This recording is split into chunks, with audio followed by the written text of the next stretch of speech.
반갑습니다. 안매니저 생존 전략, 전쟁과 자산 시장. 오늘은 이제 어제 제가 이제 금요일 날 시황을 전달이 되지 못해가지고 금요일 날 미국 증시의 상황을 보고 제가 다시 한번 이제 미국 증시에서 나타나는 그런 증시 흐름과 국채 시장 그리고 상품 시장 이런 것들을 다양하게 제가 살펴본 다음에 어, 그 내용을 정리해 가지고 제가 주말에 전달해 드린다고 했고, 오늘 요거를 이제 전달해 드릴 내용이 많아 가지고 블로그의 글이 아닌 동영상으로 제가 전달을 해 드리도록 하겠습니다. 일단 저는 그 6월 2일 날 6월 2일 그 이스탄불에서 러시아랑 우크라이나의 그 그 평화회담이 이뤄지기 전에 발생한 러시아의 공군기지를 공격한 이제 우크라이나, 요게 이제 그 유럽 전선을 바꾸는 하나의 굉장히 큰 사건이다 라고 이제 저는 요거를 이제 받고, 요걸로 인해 가지고 이제 러시아에서 이제 온건파들의 그런 주장들, 특히 온건파들과 강경파들을 다 이제 그 아우르고 있는 그 푸틴의 입장이 굉장히 이제 난처하게 됐다. 그렇게 돼가지고 이제 푸틴은 이제 강경파의 입장을 이제 받아들이지 않는다고 하면은 푸틴은 굉장히 이제 위험한 상황에 처할 수 있기 때문에 러시아의 공격이 대응이 이전과는 확실하게 다를 것이다 라고 제가 이제 전망을 했죠.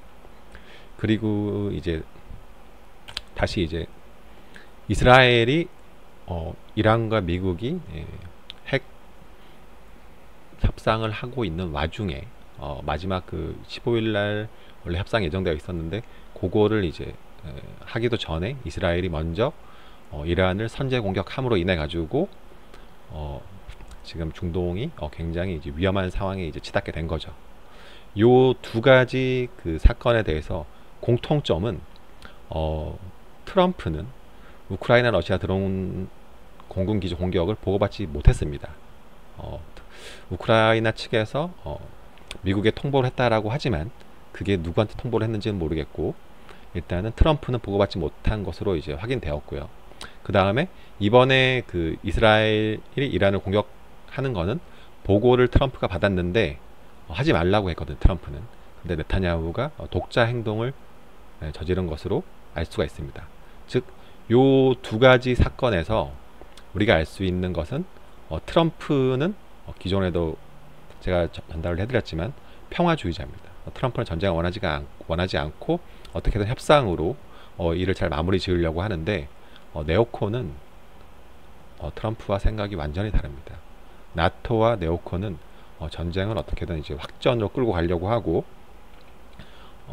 트럼프를 이 전쟁에서 이제 못 빠져나가도록 그렇게 묶기 위한 공격을 이번에 유럽과 중동에서 모두 실행을 했다. 트럼프의 승인 없이도. 이게 굉장히 중요한 겁니다. 네오콘과 나토는 지속 전쟁을 확전을 원하고 있으며 트럼프를 전쟁에서 발을 뺄 수 없도록 확전을 단독으로 감행한 겁니다. 그래서 제가 작년에 예측을 하기에 해리스가 당선이 되면은, 민주당 해리스가 당선이 되면은 전쟁은 올해 굉장히 이제 크게 이제 확전될 수가 있고, 트럼프가 되면은 트럼프가 전쟁을 막을 수는 없지만 약간 좀 딜레이는 시킬 수 있다. 그래서 그 딜레이 되는 그 기간을 제가 다 설명을 드렸죠. 언제까지는 전쟁이 크게 확전이 되겠다라고 제가 말씀을 드렸고, 전쟁이 일어날 수 있는 지역으로 가장 중요한 지역, 제가 4지역을 전달을 해드렸습니다. 워낙에 이 전쟁과 관련된 부분은 민감하고 중요한 사항이기 때문에 제가 요거는 모두가 다 볼 수 있는 공개적인 발언으로서는 제가 하지 못하고, 요거는 이제 프리미엄 컨텐츠에서만 제가 전달하는 것으로 그렇게 정했기 때문에 더 구체적인 전쟁의 상황이나 시기 이런 걸 이제 원하시는 분들은 프리미엄 컨텐츠를 확인하시기 바랍니다. 요거에서 이제 가장 중요한 거는 이스라엘이 하마스 그리고 이란의 그런 약간 그 테러 단체들, 그런 것들을 이제 격파를 하면서 이제는 이제 그 뿌리인 이란을 직접적으로 공격을 한 것입니다. 그래서 이전과는 완전히 이제 그 이란의 팔다리를 끊어버리고 이제는 몸통을 치는 건데, 중요한 것은 이란은 이 전쟁의 몸통이 아닙니다. 네. 네오콘과 나토는 이란을 노리고 있는 게 아닙니다. 네. 이것도 워낙 또 그 수위가 높기 때문에 이번 전쟁으로 인해 가지고 우리는 확실하게 이제 더 큰 전쟁으로 가고 있고, 아직 더 큰 전쟁은 이게 이제 시발점이 되는 거죠. 이제 더 큰 전쟁을 하기 위해선. 그래서 제가 계속 강조했지만 우리나라도 절대 전쟁에 있어 가지고 자유롭지 못하고 대비할 수 있을 때 대비를 해야 된다고 제가 말씀을 드렸고, 작년에 제가 이제 그 시황에서도 전달을 해드렸지만, 예, 준비가 된 분들은 작년 여름까지 저는 한국을 떠나고 제가 전달을 해드렸습니다. 네. 그 이유도 제가 다 설명을 드렸고, 이제 뭐 어떻게 될지는 다시 한번 뭐 지켜봐야 되는 상황이지만 상황은 굉장히 악화되고 있다. 특히 또 어제에 이어서 지금 뭐 몇 시간 전에 이스라엘이 이란의 석유 시설과 이제 기반 시설을 공격을 감행을 했는데, 이게 또 시사하는 바가 굉장히 큽니다. 이게 왜냐하면 이제 이 석유와 또 연관되어 있는 그 나라들이 또 있기 때문에 이렇게 된다라고 하면은 이 공격으로 인해 가지고 계속해서 전달이 됐지만 네오콘은 더 큰 전쟁을 원하고 있으며 그 뒤에 있는 그 뒤에 있는 국가를 와의 전쟁을 또 이렇게 추진하려고 하기 때문에 이 전쟁은 더 크게 확전될 가능성이 100%다. 그렇게 보고 있습니다. 그래서 이제 그 증시랑 원자재, 국채, 외환, 부동산 시장을 하나씩 제가 이제 상황을 살펴보도록 하겠습니다.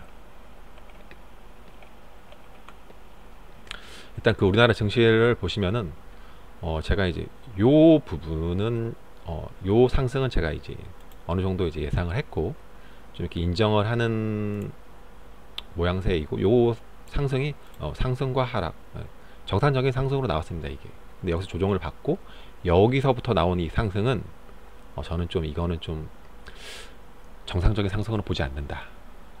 왜냐하면 너무 이렇게 어거지로 끌어올렸기 때문에 요거는 조작으로 인해 가지고 이제 제가 발생한 것으로 보고, 요구에서 제가 이제 하방을 들어갔다가 짧게 손절, 또 들어갔다 또 죽고, 또 들어갔다 또 죽고, 요런 제가 시행착오를 많이 겪었는데, 이제 금요일날 이스라엘이 이란을 공격함으로 인해 가지고 고점에서 전일의 고점을 넘어버리고 전일의 저점을 또 하회하는 종가를 기록하는 아주 좋지 못한 장대 음봉이 터졌습니다. 고점에서 아직 그 5일선을 깨지는 않았지만 선물 기준으로 이런 흐름이 나와가지고 일단 상승의 힘을 완전히 죽였다라고는 볼 수 없고, 상승의 힘을 아주 큰 하락의 하방의 힘으로 좀 압도했다.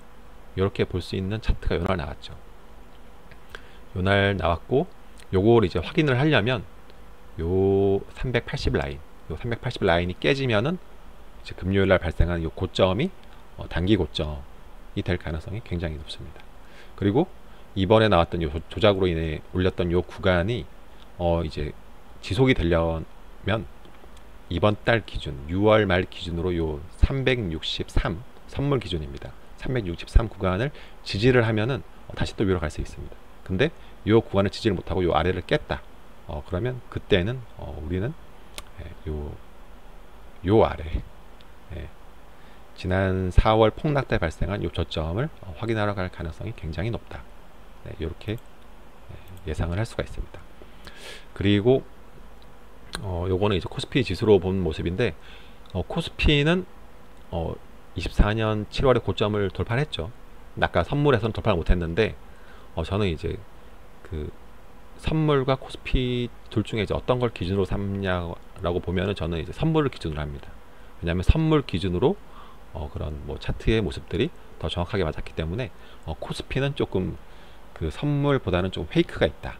왜냐하면 코스피 기준으로는 이 고점을 깼다라는 것은 추가적으로 더 상승이 가능하다는 것을 의미합니다. 이게 하지만 선물 기준으로는 24년 7월 고점을 깨지 못했기 때문에 추가 상승은 좀 불가능하다라고 이제 볼 수 있는 거고, 이번에 뭐 똑같이 선물과 비교해 보면은 여기서 이제 25년 4월달 여기서 갭이 크게 3번 발생을 했습니다. 일단 갭이 하락이든 상승이든 3번 발생을 하면은 이게 굉장히 이제 강하고 마지막 갭에서 이제 거의 끝났다라고 이제 볼 수 있는데 전고점까지 더 올려버렸죠. 여기 하락이 시작된 부분까지 올렸고 저는 이제 여기서 이제 어느 정도 이제 이 상승이 좀 끝나지 않을까라고 했었는데 여기서 이제 대규모로 외국인들이 콜을 매수함으로 인해 가지고 자기네들 콜 예, 항상 우리나라는 그 파생의 놀이터이기 때문에 외놈들의 파생의 놀이터이기 때문에 여기서 외놈들이 거의 뭐 콜을 200원어치 매수를 한 거를 뭐 이렇게 끌어올림으로 인해 가지고 거의 뭐 100배에 가까운 수익을 거뒀다. 네, 그렇게 볼 수 있는 거죠. 또 상승에서도 갭 상승 한 번, 두 번, 세 번, 요 세 번이 모두 다 나왔기 때문에 이게 이제 갭이 일본의 그 차트 분석가였죠. 옛날에 쌀로 인해 가지고 차트를 분석하는 이제 혼마 문해이사의 30 전략이라고 해가지고 요게 갭이 세 번 나오면 또 어느 정도 고점이 또 이렇게 완성이 되는 것으로 보고 제가 요 날부터 이제부터는 고점을 잡는 중이라고 제가 전달을 해드린 겁니다. 그리고 이제 똑같이 선물에서는 어제 이제 전일의 고점을 깨지 못했죠. 코스피에서는 전일 고점을 돌파를 하고 장대 음봉을 그렸는데 선물에서는 전일 고점을 돌파하지 못하고 또 장대 음봉을 그렸다. 이 역시 매우 좋지 못한 모습으로 볼 수 있습니다. 그리고 중요한 게 또 이제 미국 증시를 봐야 되는데 미국 증시도 갭이 나스닥 기준 30, 1020, 30이 터졌죠. 터지고 여기서 조정을 가다가 미국 증시는 요렇게 이렇게 좀 짧게 이렇게 좀 상승이 좀 어느 정도 좀 이렇게 진행이 되면서 또 하락이 나오고 또 상승이 또 크게 진행되고 또 하락 조정 상승 또 이제 크게 진행이 되는 이렇게 봉이 좀 상승 때 좀 강합니다. 봉이 좀 강한데 이번에 조정을 이렇게 기간 조정을 하고 올라오는 모습을 볼 때 음봉이 굉장히 크거든요. 음봉이 여기서 크고 여기서도 크고 여기도 크고 양봉보다 훨씬 커요. 상승하는데 이거를 보고 제가 미국 증시가 좀 이상하다. 이렇게 상승할 때 이런 모습이 잘 안 나오는데 여기서는 음봉이 유난히 크다. 그래서 제가 계속해서 미국 증시는 좀 조심해야 된다. 제가 6월이 변곡점이라고 제가 예상을 했고 6월에 상승으로 가면은 변곡점이기 때문에 상승해서 끝나고 하락으로 돌아선다.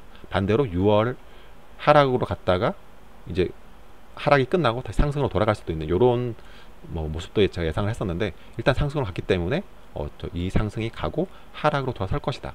제가 이제 예상을 4월 달부터 했죠.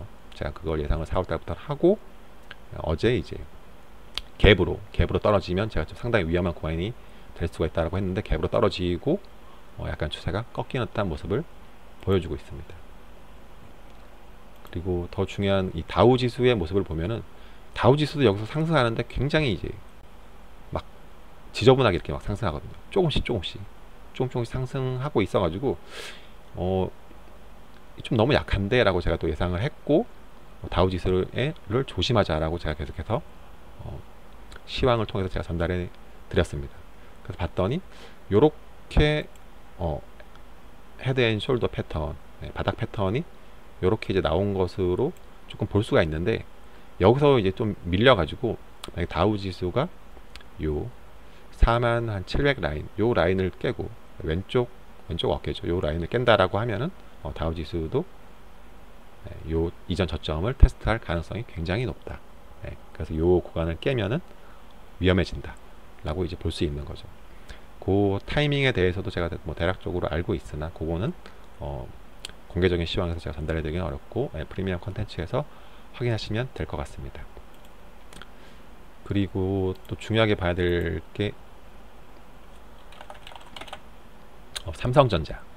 삼성전자가 우리나라에서 시총이 1위이기 때문에 삼성전자의 그 움직임을 안 볼 수가 없거든요. 이게 삼성전자의 흐름을 보면은 이번 상승과는 완전히 이제 완전 소외됐죠. 삼성전자는 완전히 소외되었고 오히려 이제 그 금요일날 장대 음봉으로 가장 중요하게 생각했던 이제 58,600 라인, 요 라인도 깼기 때문에 요 라인을 회복하지 못하면 삼성전자는 좀 힘들어진다. 그리고 요거 팁으로 드리자면 요 52,500원 라인, 요 라인을 깬다라고 하면은 아마 요 49,900원 요 라인을 아마 이탈할 가능성이 굉장히 높지 않을까, 그렇게 예상을 하고 있습니다. 그리고 또 살펴봐야 될 게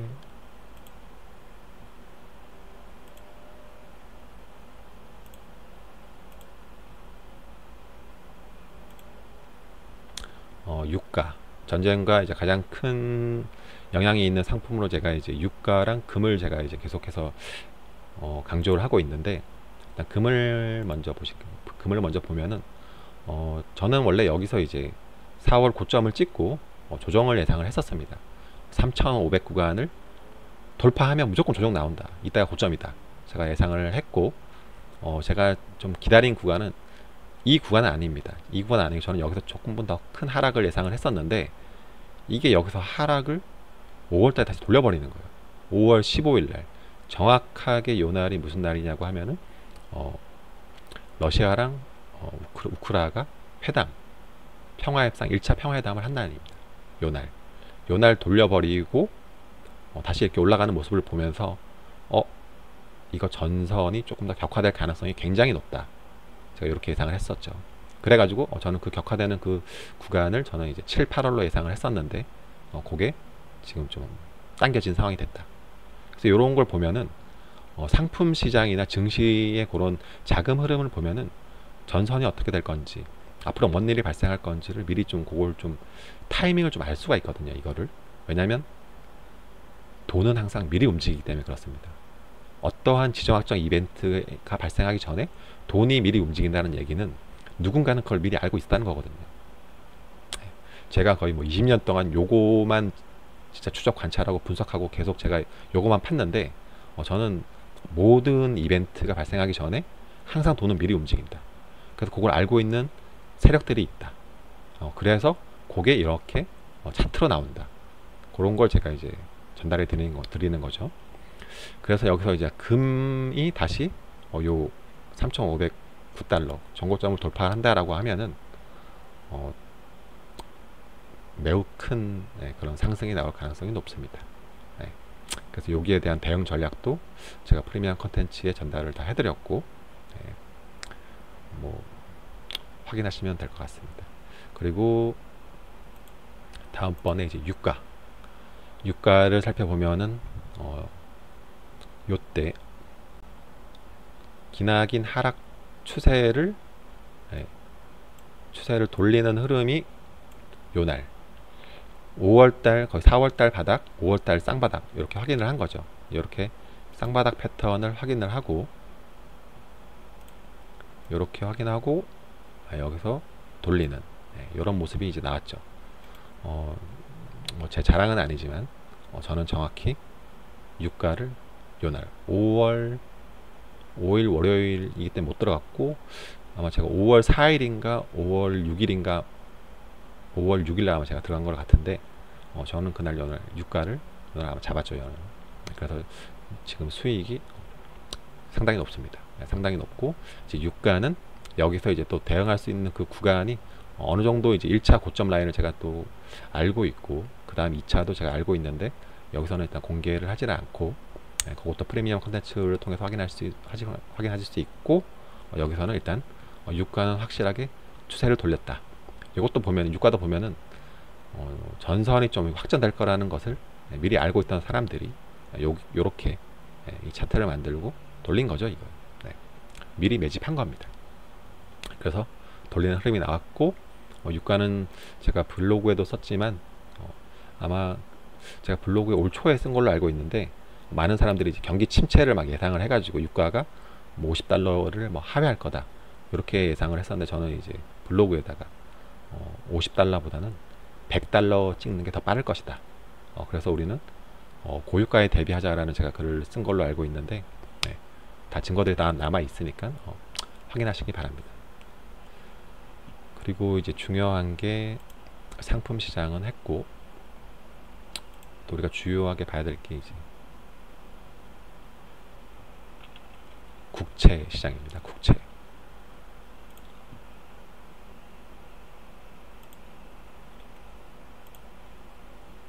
국채 시장을 보면은 국채 시장이 지금 이렇게 좀 국채 수익률이 좀 떨어진다는 얘기는 국채 가격이 좀 올랐다는 거거든요. 이게 미국채 30년물 기준입니다. 올랐다는 걸 얘기했는데, 금요일날 그 이스라엘의 그 이란 공격으로 인해 가지고 국채 가격이 또 떨어졌거든요. 이게 굉장히 좋지 못한 그런 신호입니다. 왜냐하면 이게 국채 금리는 이제 또 국채 수익률은 또 금리와도 또 연관이 돼 있고, 요게 또 이제 환율에도 영향을 또 미칠 수 있는 그런 요인이기 때문에 요거를 이제 굉장히 이제 좋지 못하게 이제 보는 상황인데, 일단 국채 수익률이 올라간다는 얘기, 국채가 하락한다는 얘기는 앞으로 더 큰 그런 지정학적 요인이 발생할 가능성이 굉장히 높다라는 걸 의미하고 있고, 저는 이미 그 장기적으로 국채 수익률이 어느 정도까지 올라갈 수 있고, 결코 우리는 저금리를 가지 못한다 라고 이제 저는 계속해서 전망을 했고, 그리고 우리는 고금리에 또 대비를 해야 된다, 제가 또 이렇게도 제가 또 전망을 다 했기 때문에 그런 것들이 다 증거로 남아 있어 가지고 제가 뭐 거짓말도 못하는 그런 상황이고, 아무튼 금리는 일단 올해 하반기가 좀 중요한 터닝 포인트가 될 수가 있고, 뭐 몇 년 안에 아주 좀 급등할 수 있는 그런 구간에 있어 가지고, 이러한 국제 정세를 예측하지 못하시는 분들은 부동산을 볼 수가 없습니다. 요거를 통해 가지고 또 보시면, 그 다음에 뭐 지금 뭐 우리나라 뭐 집값이 뭐 하루가 다르게 올라간다라고 이렇게 뭐 예상을 하고 뭐 보고 있는데, 뉴스도 나오고 뭐 새 정부에 대한 기대감, 그리고 뭐 경기 부양에 대한 그 기대감으로 지금 뭐 매매가 변동률을 보고 있는데, 우리나라 이제 그 주택 시장이 좀 다른 시장과 다른 게 뭐냐면, 주택 시장은 기준 가격을 측정하는 그 기준 지표가 없습니다.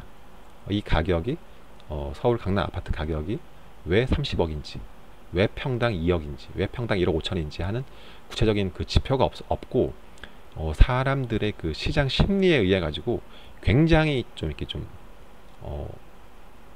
민감하게 반응하는 그런 게 되게 많거든요. 근데 이제 사람들의 심리가 이제 그 민주당 정권이 정권을 잡으면 과거에 노무현 정부, 문재인 정부 때 크게 올랐기 때문에 이번에도 또 오를 것이다, 이렇게 예상을 하는데, 이렇게 생각을 한다는 거는 이 사람들이 생각을 하지 않는 것과 똑같거든요.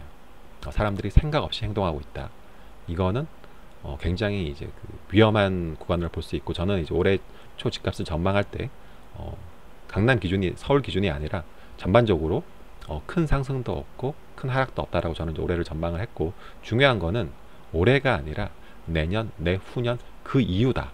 그래서 집은 최소한 우리가 이제 매수를 하면은 2년이라는 그 시간을 가져야 되기 때문에, 그 시간 동안에 팔지 못하면 이게 집값이 뭐 3억 올라간다 하더라도 2년을 기준으로 했을 때 3억을 벌어도 세금 내고 뭐 중간에 들어가는 그 비용들을 다 하면은 남는 게 없거든요. 그래서 저는 집에 대해서는 조금 보수적인 입장을 조금 취하고 있는 그런 상황이고, 뭐 물론 저는 이제 집값이 언제 바닥을 또 잡을 거고 언제 또 이제 고점을 또 칠 것인지 그걸 다 지금 전망을 다 하고 있습니다. 근데 역시 그거는 프리미엄 컨텐츠에서 확인할 수 있는 그런 부분들이고, 일단 이 사람들은 부동산 전문가라는 사람들 중에 국제 정세를, 이러한 뭐 국제 정세를 예상하는 분들이 아무도 없습니다. 그래서 제가 이제 다른 사람들보다는 조금 더 제가 국제 정세를 조금 더 잘 볼 수 있다고 이제 뭐 좀 자부를 하고 계속해서 전망을 해왔고 분석을 해왔기 때문에 국제 정세를 빼놓고는 부동산을 논할 수가 없다. 왜냐하면 국제 정세가 제일 크게 부동산 시장에 영향을 주기 때문에 그렇습니다. 국제 정세로 인해 가지고 과거에 IMF, 그 다음에 서브프라임, 그리고 코로나, 그리고 금리 인상, 이런 것들이 우리나라에 국한돼서 나온 모습들이 아니라 국제 정세와 맞물려 가지고 이게 나온 그 이벤트들이거든요, 이게. 그래서 그것들을 예측하지 못하면 부동산 시장의 고점과 저점을 예측도 못합니다. 국내에서 뭐 얘기하는 뭐 부동산이 지금 올라갈 거라고 얘기하는 사람들은 전부 국내적인 요인들만, 지역적인 요인들만 이렇게 예상을 하는데, 이런 거 하나도 중요하지 않습니다. 제일 중요한 거는 국제 정세, 그 다음에 국제 경기, 그런 게 제일 중요하기 때문에 그걸 모르면은 집값의 상승과 하락을 알 수가 없죠. 추세도 모르죠, 이 사람들은. 그래서 저는 요걸 제가 또 따로 또 프리미엄 컨텐츠의 집값의 그런 매매 타이밍에 대해서 제가 또 새롭게 동영상을 또 찍어 올릴 텐데, 그걸 또 참고하시면 되고요.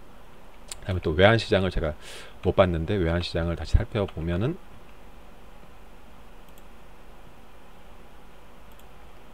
달러 인덱스는 이번에 그런 그 이스라엘이 이란을 공격한 것에서도 불구하고 조금 지금 저점에 좀 머물러 있는 상황이죠. 달러 인덱스는 지금 전반적으로 지금 약세를 보이고 있는 상황입니다. 하지만 이제 그 우리 원화는 지금 약세가 아니거든요. 원화는 지금 그 중동의 그 전쟁 소식으로 인해 가지고 지금 상승하는, 네, 그런 상승하는 그런 흐름을 보여줘 가지고 우리 원화는 항상 그 해외의 그런 지정학적 이벤트가 발생을 하면은 가장 크게 상승하는 그러한 모습을 보이고 있기 때문에 원화도 뭐 미국 달러 약세를 뭐 지속 사람들이 예상을 하는데, 저는 그 달러에 대한 전망에 대해서도 나는 그렇게 보지 않는다. 절대 달러는 약세가 될 수 없다라고 제가 계속해서 말씀을 드렸고, 달러의 그런 과거의 모습들만 보더라도 이게 원 달러 환율 차트인데 2015년부터죠. 이게 요때부터 보면 이게 약세로 보이십니까? 저는 이거를 상승세로 보고 있거든요. 저는 상승세는 상승은 길고 조정은 짧고, 상승은 길고 조정은 짧고, 상승은 길고 조정은 짧고, 상승은 길고 조정은 짧고. 그래서 저는 앞으로 그 많은 일들이 일어나겠지만 그러한 대비를 하기 위해 달러는 굉장히 중요한 해지 자산이다 라고 제가 계속해서 설명을 드렸습니다. 이렇게 해가지고 증시, 원자재, 국채, 외환, 부동산 현재 상황들을 다 살펴봤고요.